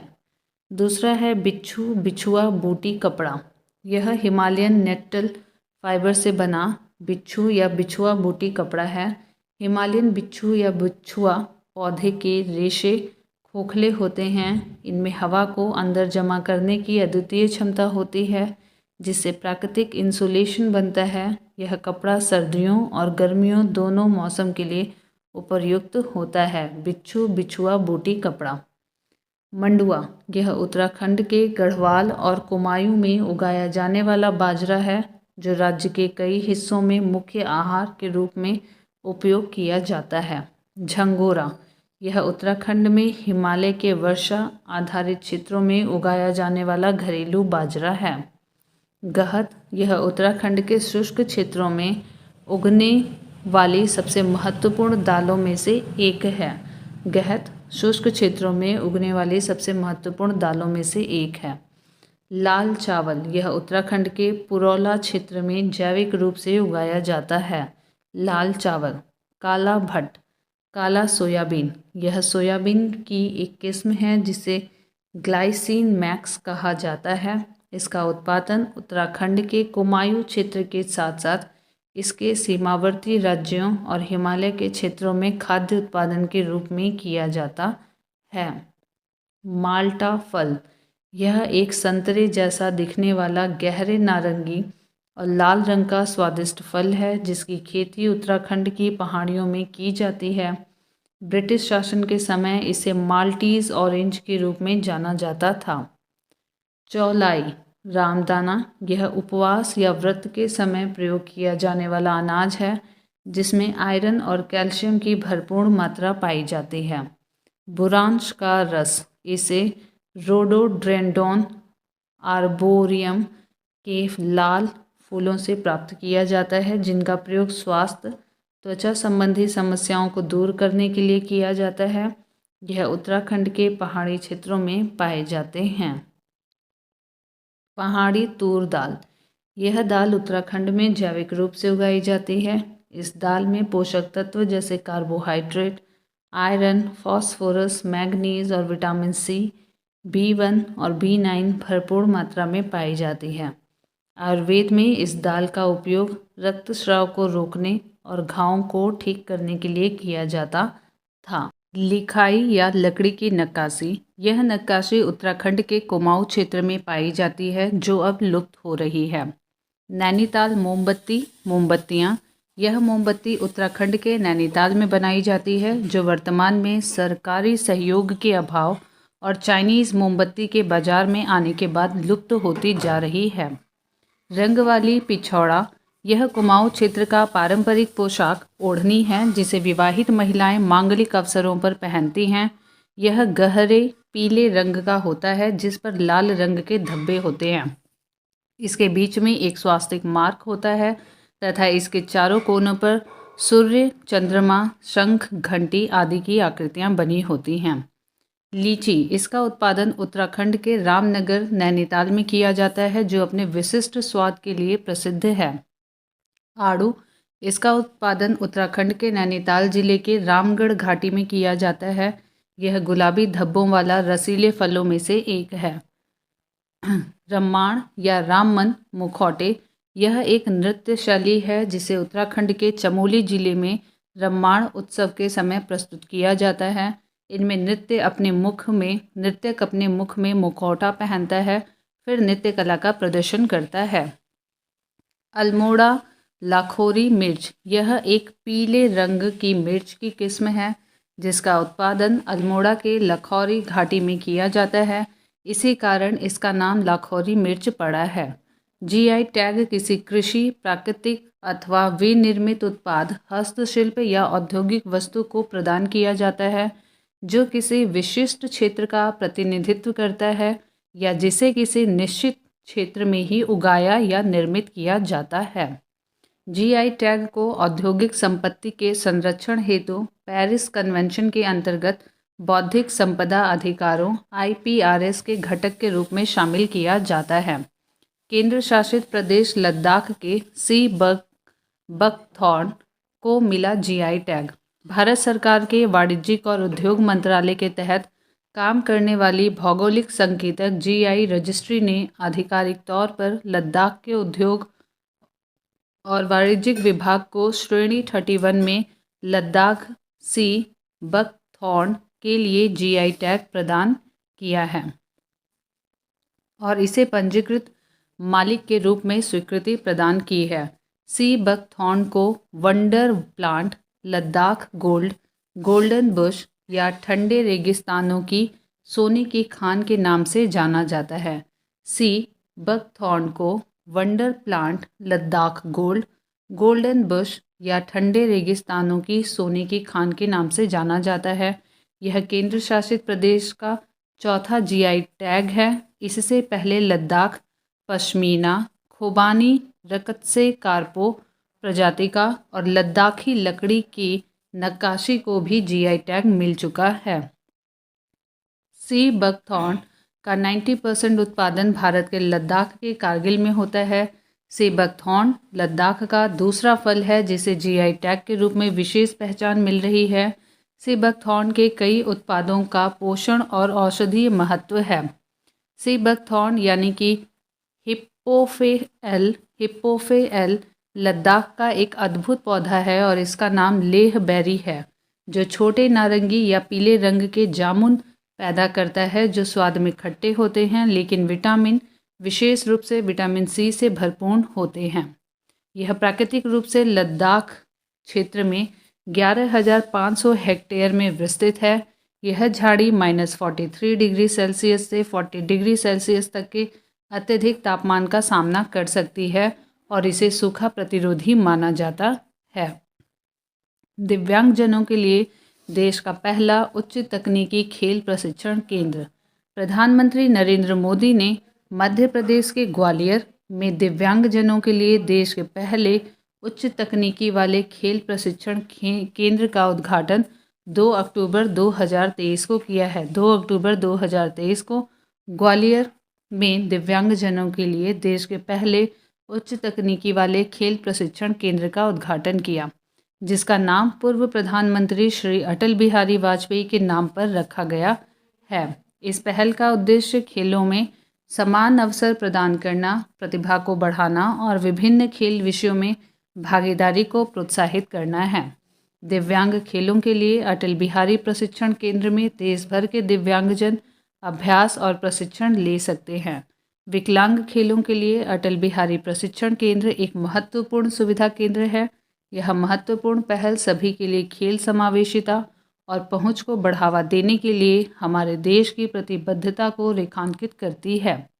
विकलांग खेलों के लिए अटल बिहारी प्रशिक्षण केंद्र विकलांग व्यक्तियों को खेलों में समान अवसर प्रदान करने, उनकी प्रतिभा को बढ़ावा देने और विभिन्न खेल विषयों में उनकी भागीदारी को प्रोत्साहित करने की दिशा में एक महत्वपूर्ण कदम का प्रतिनिधित्व करता है।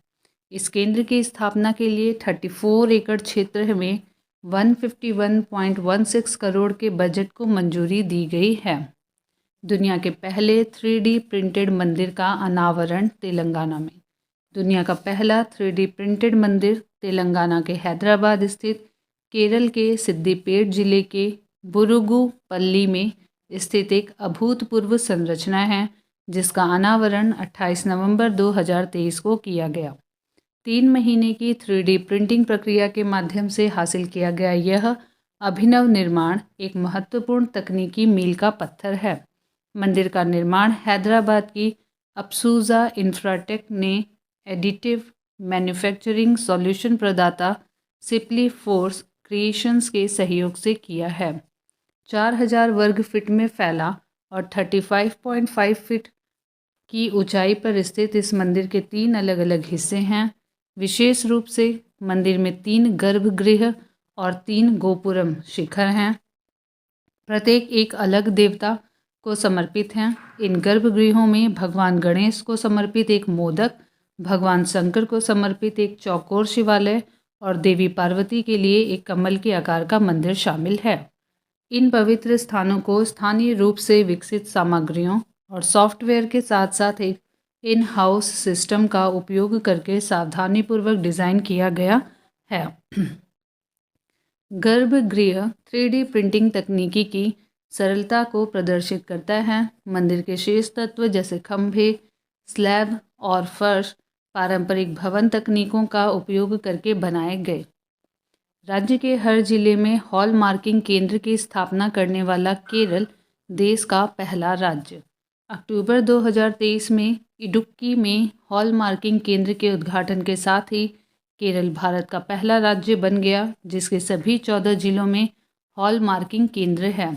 2022 के आंकड़ों के अनुसार केरल में सोने का कारोबार लगभग 250 टन की वार्षिक बिक्री के साथ रुपए 1 लाख करोड़ से अधिक का है।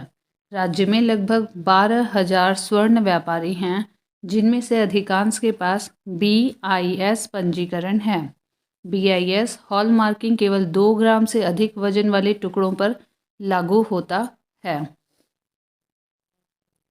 पहला अंतर्राष्ट्रीय क्रूज लाइनर कोस्टा सेरेना 3 नवंबर 2023 को केंद्रीय पत्तन, पोत परिवहन और जलमार्ग मंत्री सर्बानंद सोनोवाल ने महाराष्ट्र के मुंबई में पहले अंतर्राष्ट्रीय क्रूज लाइनर कोस्टा सेरेना के घरेलू परिचालन का शुभारंभ किया।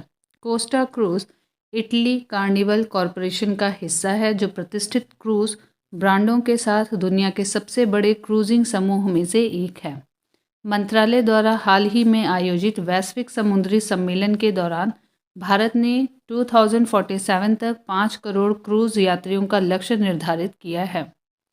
सरकार अंतर्राष्ट्रीय मानकों और प्रथाओं के अनुरूप सुसंगत क्रूज पर्यटन नीति शुरू करने की भी योजना बना रही है।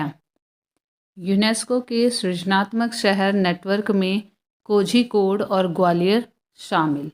यूनेस्को ने सृजनात्मक शहर नेटवर्क की अक्टूबर 2023 में जारी नवीनतम सूची में केरल के कोझिकोड को साहित्यिक शहर और मध्य प्रदेश के ग्वालियर को संगीत के शहर के रूप में स्थान दिया गया है।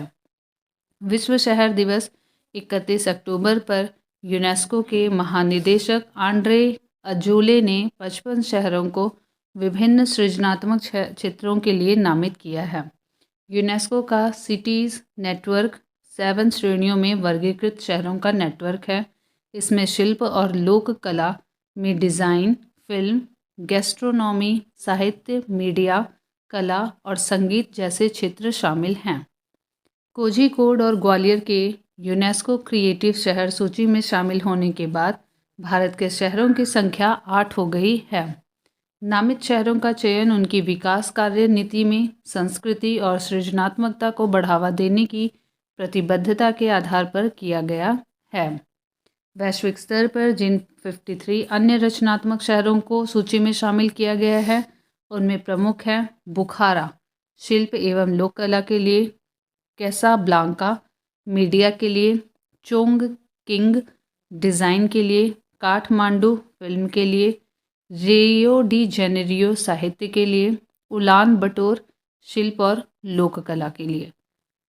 नए नामित क्रिएटिव शहरों को पुर्तगाल के ब्रागा में प्रस्तावित UCCN वार्षिक सम्मेलन जो कि 1 से 5 जुलाई 2024 में अगले दशक के लिए युवाओं को मेज पर लाना विषय के तहत भाग लेने के लिए आमंत्रित किया गया है।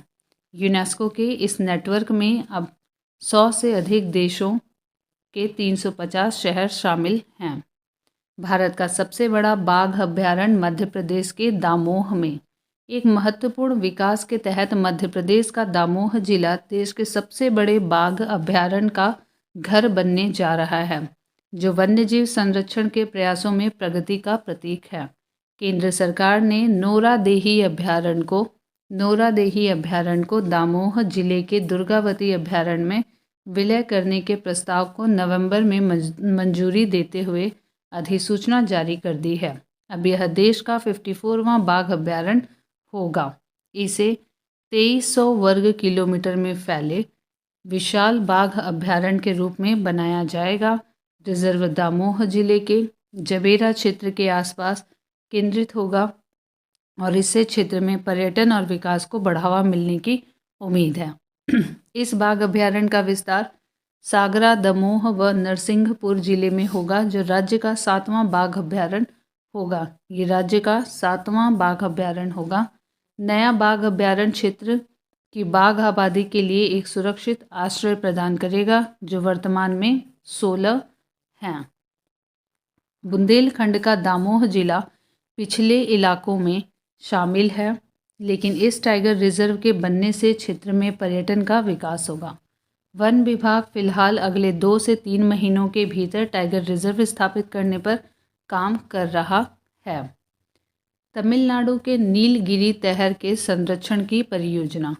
तमिलनाडु सरकार ने अपने राजकीय पशु नीलगिरी तहर, बकरी की एक प्रजाति है जो तमिलनाडु की राजकीय पशु है, के संरक्षण करने के लिए 12 अक्टूबर 2023 को महत्वाकांक्षी कार्यक्रम नीलगिरी तहर परियोजना शुरू की है।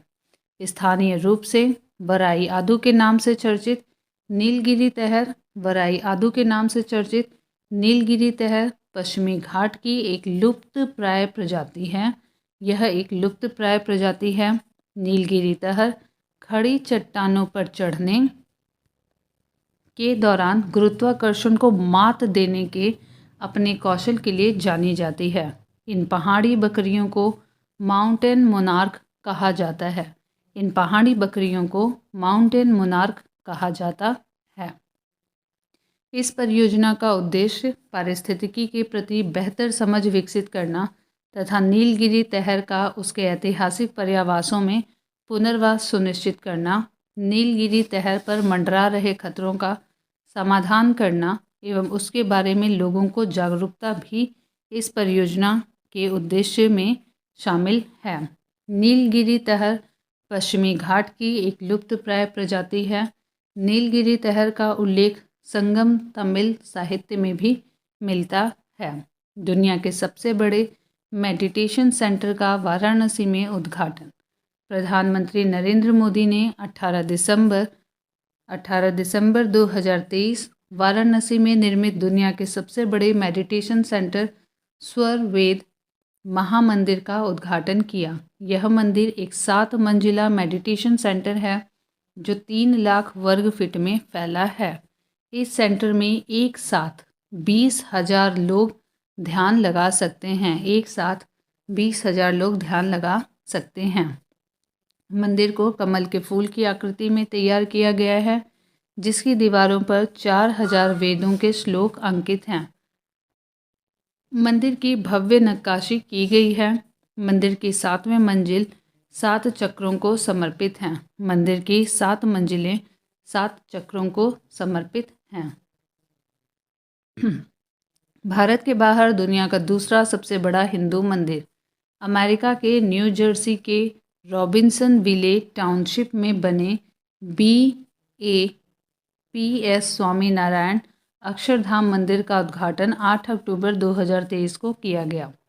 183 एकड़ में फैले इस मंदिर की माप है 255 फीट × 345 फीट × 191 फीट और इसमें 14,000 से अधिक मूर्तियों एवं प्रतिमाओं को दर्शाया गया है।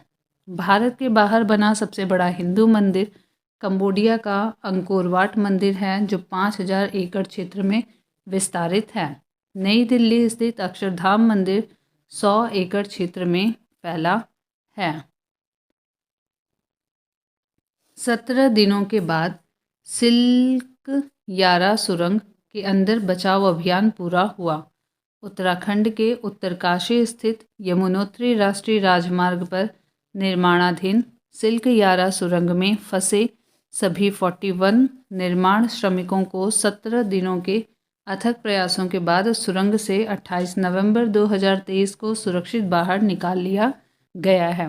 राष्ट्रीय आपदा प्रतिक्रिया बल एनडीआरएफ और उत्तराखंड राज्य आपदा प्रतिक्रिया बल एसडीआरएफ की टीमों ने पहिएदार स्ट्रेचर पर एक एक करके 900 मिलीमीटर की पाइप के द्वारा श्रमिकों को बाहर निकाला। सुरंग से बाहर आने के बाद श्रमिकों का साइट पर चिकित्सा पेशेवरों द्वारा इलाज किया गया।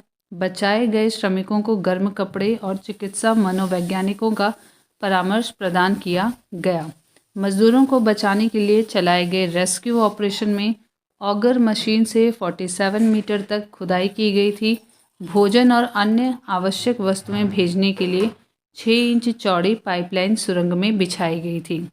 इस बचाव अभियान में रैट होल खनिकों या रैट माइनर ने 24 घंटे से भी कम समय में अंतिम 10 मीटर की खुदाई करने में महत्वपूर्ण भूमिका निभाई और उस समय निभाई जब अमेरिका की ऑगर ड्रिल मशीन खुदाई के दौरान टूट गई।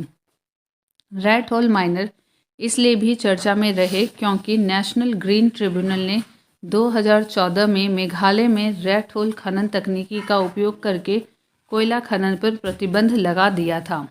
कोयला निकालने के लिए रैट होल खनन का उपयोग आमतौर पर 3 से 4 फीट ऊंची संकरी सुरंगें खोदने के लिए किया जाता है, जिसमें केवल एक व्यक्ति के उतरने और कोयला निकालने की व्यवस्था होती है। सिल्कयारा सुरंग में 60 मीटर के हिस्से में मलबा गिरने के बाद ये मजदूर 12 नवंबर से सुरंग में फंसे हुए थे। इन 41 श्रमिकों में से 15 झारखंड से, 8 उत्तर प्रदेश से, 5 उड़ीसा और बिहार से और शेष असम और पश्चिम बंगाल, हिमाचल प्रदेश और उत्तराखंड से थे। उत्तराखंड में स्थित सिल्कयारा बैंड बड़कोट सुरंग 4 धाम ऑल वेदर रोड परियोजना का हिस्सा है। सुरंग को 4.5 किलोमीटर 2.8 मील लंबा बनाने की योजना है। यह धरासू को यमुनोत्री से जोड़ेगा। इसका निर्माण नवयुग इंजीनियरिंग कंस्ट्रक्शन लिमिटेड द्वारा किया जा रहा है। मजदूरों को सुरंग से सुरक्षित बाहर निकालने में इंटरनेशनल टनलिंग एक्सपर्ट्स ऑस्ट्रेलिया के अर्नोल्ड डिक्स की भूमिका भी महत्वपूर्ण रही। प्रोफेसर डिक्स भूमिगत और परिवहन बुनियादी ढांचा विशेषज्ञ हैं। उन्हें भूमिगत सुरंग निर्माण का दुनिया का शीर्ष विशेषज्ञ माना जाता है। IIL द्वारा बच्चों के लिए खसरा और रुबेला टीका माबेला लॉन्च किया गया है। इस लाइव एंटेन्यूएटेड MR वैक्सीन को वियतनाम के पॉलीवैक इंस्टीट्यूट के साथ इंडियन इम्यूनोलॉजिकल्स ने विशेष साझेदारी में विकसित किया है। माबेला को तमिलनाडु के उदघमंडलम यानी कि ऊटी में IIL division human biological institute HBI के 25वें समारोह के हिस्से के रूप में 25 नवंबर 2023 को लॉन्च किया गया। व्यापक मानव दैनादिनिक परीक्षणों के माध्यम से टीका सुरक्षित और प्रभावी साबित हुआ है। यह विश्व स्तर पर लगभग 1 लाख बच्चों की जान लेने वाले घातक खसरे और रुबेला को नियंत्रित करने की तत्काल आवश्यकता को संबोधित करेगा। 1998 में IIL का एक प्रभाग ह्यूमन बायोलॉजिकल इंस्टीट्यूट HBI की स्थापना ऐसे समय में की गई थी जब स्वदेशी टीकों की आवश्यकता सर्वोपरि थी। इसने 1998 में भारत का पहला सुरक्षित वैरोसेल रेबीज़ वैक्सीन अभयरव विकसित किया, जिसने दर्दनाक तंत्रिका उत्तक टीकों को चरणबद्ध तरीके से समाप्त करने का मार्ग प्रशस्त किया। अभयरव वर्तमान में दुनिया में सबसे ज़्यादा बिकने वाला एंटी रेबीज़ वैक्सीन है।